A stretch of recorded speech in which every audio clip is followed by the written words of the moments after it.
ភាពសប្បាយរីករាយនៅឆេងឆាអាហារនៅឆេងទាំងសួស្តីអ្នកទាំងអស់គ្នាខ្ញុំឈ្មោះឡាវស៊ីហើយថ្ងៃនេះខ្ញុំនឹងបង្រៀនអ្នកពីរបៀបធ្វើថ្ងៃនេះឆ្នាំងសាច់ចៀមមកដល់ហើយរដូវរងាក៏មកដល់ដែរសូមឲ្យខ្ញុំបង្រៀនអ្នកពីរបៀបធ្វើឆ្នាំងក្តៅសាច់ចៀមជាធម្មតាយើងជ្រើសរើសសាច់ចៀមប្រភេទនេះមានផ្ទុកសាច់ជើងជ្រូក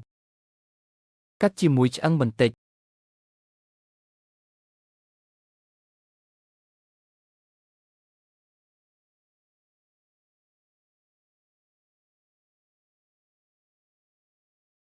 ចុចលើខ្ទឹមសមួយកំពឹសហើយអ្នកនឹងឃើញយើងកំពុងចម្អិនសាច់ចៀម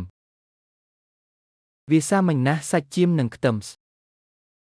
នៅតែមានរឿងភាគចាស់មួយចំនួនកំពុងកើតឡើងបើចូលចិត្តរឿងនេះសូមជួយចុចមេដៃឲ្យផងមើលវីដេអូឥតគិតថ្លៃអំពីទឹកពុះក្នុងឆ្នាំងដាក់សាច់ចៀមក្នុងទឹកត្រជាក់ក្នុងឆ្នាំងតើស្រាចម្អិនអាហារប្រភេទណាស្លឹកជីអង្កាមនិងក្លិនឈុនស្បែកបំណែកធំជាដើមកុំលាងសម្អាតវាដោយមិនដាក់អ្វីចូល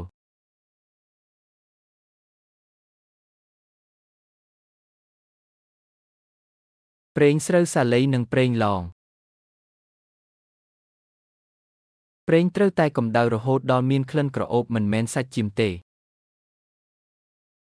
ឆាច្រើនពេកនិងយឺតពេកអំបិលចូលយើងបន្ថែមវាទៅក្នុងទឹកពុះ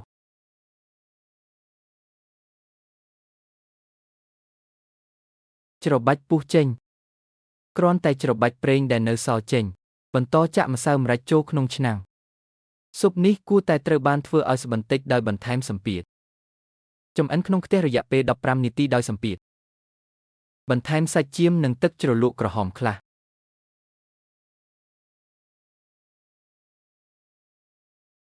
ការបន្ថែមខ្ទឹមខ្លះធ្វើឲ្យវាមានរសជាតិហឹរការបន្ថែមម្រេចមីបន្តិចមិនត្រូវបានអនុញ្ញាតទេវាហឹរដូច្នេះអ្នកមិនចាំបាច់បង្ហាញវាទេ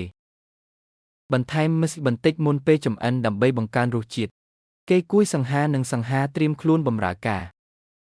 គ្រឿងផ្សំសម្រាប់ធ្វើម្ហូបគឺសាមញ្ញហើយមិនពិបាកប៉ុន្មានទេការយកចិត្តទុកដាក់បន្ថែមទៀតចំពោះរឿងចាស់ការសម្ដែងនេះបង្រៀនអ្នកពីរបៀបធ្វើធូបមួយជំហានម្ដងសូមអរគុណអ្នកទាំងអស់គ្នាសម្រាប់អាហារ